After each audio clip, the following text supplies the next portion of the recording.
시청자 여러분 안녕하십니까? 햇빛 700 평창 군정방송입니다.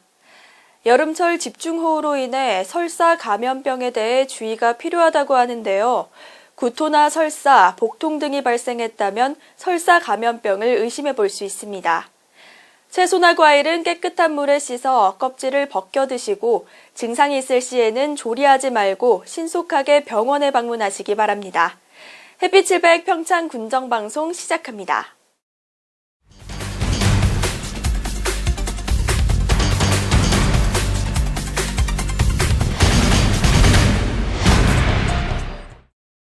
개촌마을 클래식거리 축제가 지난 8월 16일부터 열렸습니다.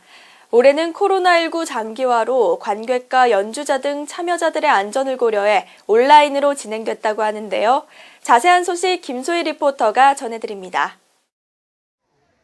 해발 700m에 위치한 한적한 시골마을, 고랭지 배추로 유명한 개촌마을에는 2015년부터 클래식 거리 축제가 열리기 시작했는데요.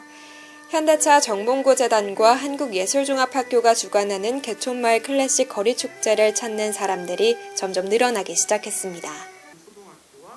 처음에 마을 주민들은 산골마을에 사람들이 클래식을 들으러 올까 반신반의했다고 하는데요.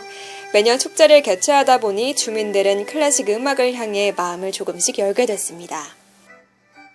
코로나19 때문에 전국적으로 모든 축제가 취소되는 상황에서 그래도 저희는 온 오프라인으로 이렇게 하게 된 것이 다행이고, 이 오프라인은 제한된 그 관객이지만 그러나 올해 이렇게 작게나마 축소된 공연으로 할 수 있게 된 것이 다행이라 또는 자랑으로 생각합니다.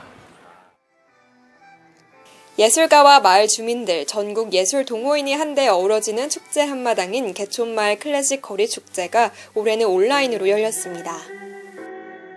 바이올리니스트 김다미를 필두로 국내 대표 실내악단인 한국 페스티벌 앙상블, 퀸 엘리자베스 콩쿠르 우승자인 바이올리니스트 임지영, 금관악단 솔루스 오브 서울브라스, 소프라노 강혜정의 실황 공연 영상이 차례로 공개될 예정입니다. 또 개촌마을을 배경으로 펼쳐지는 린데만의 피아노 독주회와 정봉구 재단 온드림 장학생으로 구성된 온드림 앙상블 공연도 시청할 수 있으며 온라인 강연 프로그램으로 편성된 음악평론가 정지훈의 클래식 음악다방도 공개됩니다. 지난 8월 16일 축제 개막 공연은 마을에서 사전 온라인 신청을 통해 선정된 관객과 함께하는 콘서트로 진행됐습니다. 이날 오후 4시부터 식전 행사로 한낮에 파크 콘서트가 열렸는데요. 개촌 초등학교, 중학교 학생들로 구성된 별빛 오케스트라와 K-윈드 오케스트라 등이 무대에 올라 멋진 공연을 펼쳤습니다. 꿈나무들이 키워나가는 뜨거운 꿈이 깊은 울림이 되어 별빛처럼 빛났습니다. 모두에게 큰 감동을 선물하면서 음악으로 모두가 하나 되는 시간이었습니다. 올해도 어김없이 아름다운 자연 속에서 뛰어난 예술가들이 펼치는 공연으로 클래식 거리 축제가 열렸습니다. 마을 중심, 주민 중심의 축제로 거듭나고 성장해온 개촌마을 클래식 거리 축제. 앞으로도 주민들이 클래식을 사랑하는 마음을 갖고 클래식 선율의 아름다움을 널리 알리고 발전할 수 있기를 기대해봅니다.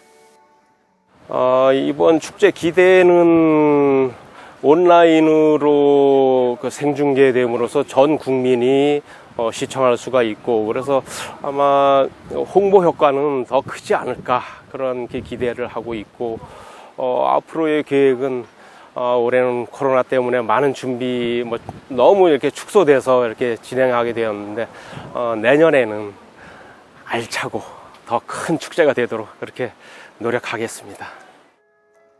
이번 축제는 8월 16일부터 9월 4일까지 진행된다고 하는데요. 축제가 온라인으로 진행돼 아쉽지만 더 많은 사람이 즐길 수 있는 장점도 있는 만큼 새로운 공연 방식에 많은 기대와 관심 바랍니다. 햇빛 700 김소희입니다.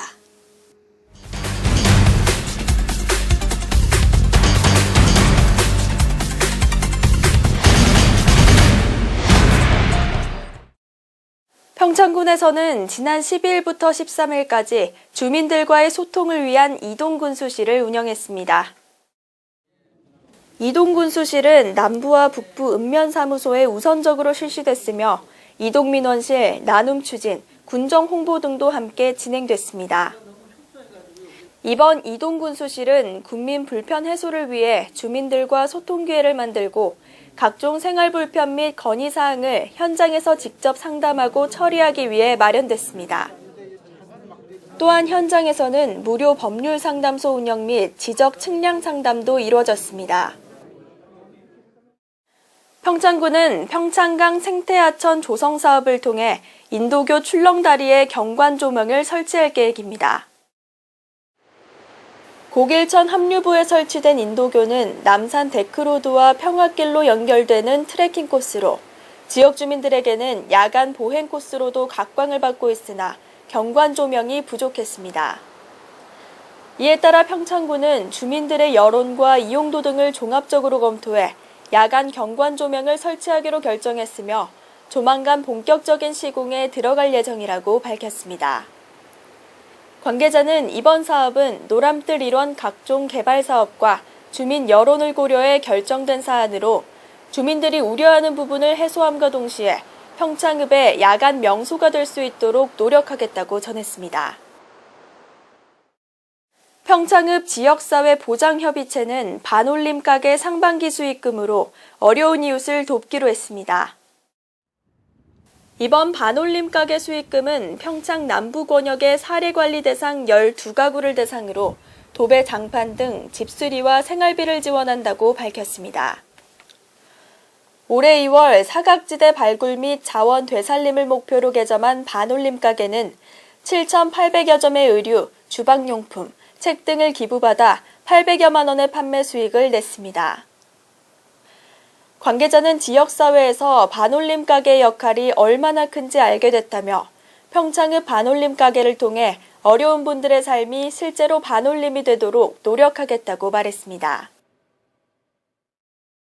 평창군이 농특산물 수출 분야 지원 사업에 4억 4,300만 원을 1차로 지원합니다.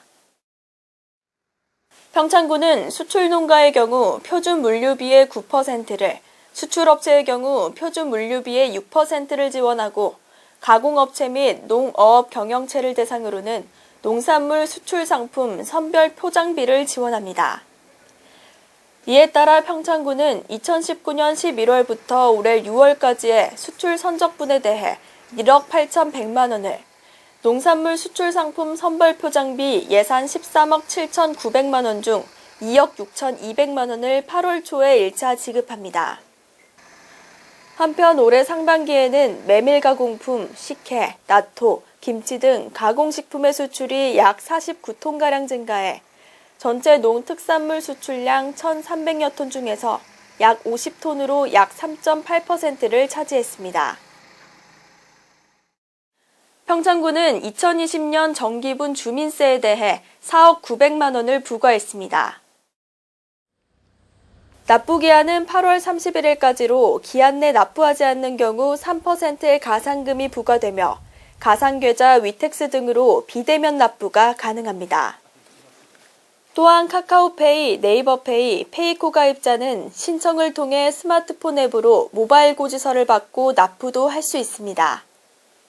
관계자는 평창군에서는 주민의 복지 증진과 삶의 질 향상을 위해 세금이 헛되이 쓰이지 않도록 항상 최선을 다하겠다고 말했습니다. 평창군 건강생활지원센터는 지역 주민 10명을 대상으로 우리 가족 건강밥상 요리 교실을 진행합니다. 우리 가족 건강밥상 요리 교실은 가족의 건강한 식습관 형성을 위해 추진하는 프로그램으로 15회에 걸쳐 매주 화, 목요일 오전 10시에 센터 2층 교육실에서 운영됩니다. 참가자들은 저염식에 대한 이론 교육과 더불어 30여 가지의 건강식단 조리 실습을 배우게 되며 주민들이 적절한 영양관리와 식생활 개선으로 만성질환을 예방할 수 있을 것으로 기대됩니다. 관계자는 올바른 영양관리, 식생활에 대한 정보 제공을 통해 국민들이 건강한 삶을 유지할 수 있도록 최선을 다하겠다고 전했습니다. 평창군은 송어 양식 어가 13개소를 대상으로 군비 8,600만 원을 투입해 사료 구입비를 지원했습니다.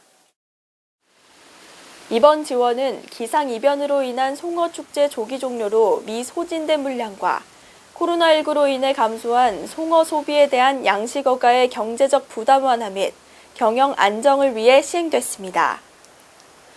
한편 평창군은 올 상반기에 양식 경영 개선을 도모하기 위해 송어 양식어가 13개소를 대상으로 사료 구입비 1억 500만 원을 지원한 바 있습니다.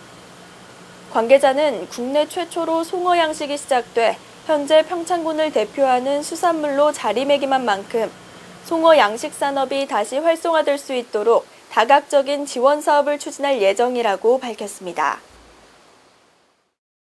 미탄면은 스스로 집 앞 화분 가꾸기 운동을 통해 마을이 활기를 되찾고 있다고 밝혔습니다. 지난 6월부터 미탄면 주민들은 코로나19에 따른 사회적 거리 두기로 침체했던 마을 분위기를 바꾸고 지역 경기를 활성화하기 위해 스스로 집 앞 화분 가꾸기 운동을 시작했습니다. 미탄면 주민들은 자발적으로 상가 앞, 도로변 등에 꽃과 나무를 심는 등 시가진의 미탄면 가꾸기에 동참했습니다. 이에 관계자는 현 상황을 극복하기 위해 최선을 다하고 있는 만큼 미탄면도 가용재원을 모두 동원해 지원을 아끼지 않겠다고 의지를 밝혔습니다. 평창군이 저소득층 에너지 효율 개선 사업에 박차를 가하고 있습니다. 저소득층 에너지 효율 개선 사업은 평창군과 한국에너지재단이 지난해 4월 15일 업무 협약을 맺고 에너지 복지 사각지대에 놓인 저소득층 가구의 에너지 복지 향상을 위해 추진하고 있는 사업입니다. 2019년부터 2021년까지 총 33억 원의 예산으로 추진되는 이 사업은 저소득층 가구의 단열, 보일러 교체, 도배, 장판, 싱크대, LED 조명 등을 지원합니다. 관계자는 더 많은 가구가 이번 사업의 혜택을 받을 수 있도록 할 것이며 이를 통해 저소득층의 주거 환경이 쾌적하고 안정적으로 개선되길 바란다고 말했습니다.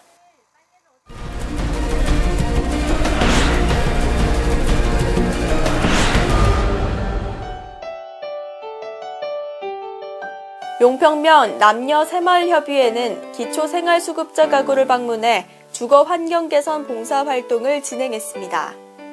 이날 방문한 가구는 지붕에 기와장이 떨어져 계속되는 집중호우에 물이 새고 있어 새마을협의회 면사무소, 면변영회장, 이장 등이 함께 동참해 지붕 방수 비닐 설치 작업을 도왔습니다.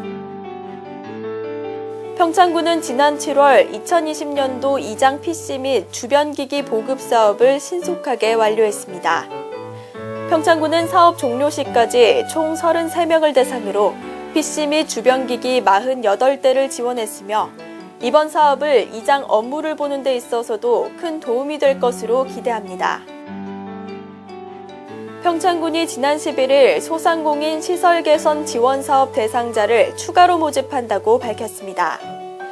대상은 평창군의 주소와 사업장을 3년간 두고 있으며 연매출 8,800만 원 이하의 식품 적개업, 도소매업, 두발 미용업, 세탁업인 소상공인입니다. 평창군은 민원 담당 공무원 40여 명을 대상으로 민원 담당 공무원 힐링 프로그램 교육을 진행했습니다. 관계자는 이번 교육을 통해 민원 담당 공무원들의 스트레스가 조금이나마 해소됐길 바라며 민원 담당 공무원들의 복지와 민원 행정 서비스 향상에 기여할 수 있도록 노력하겠다고 말했습니다.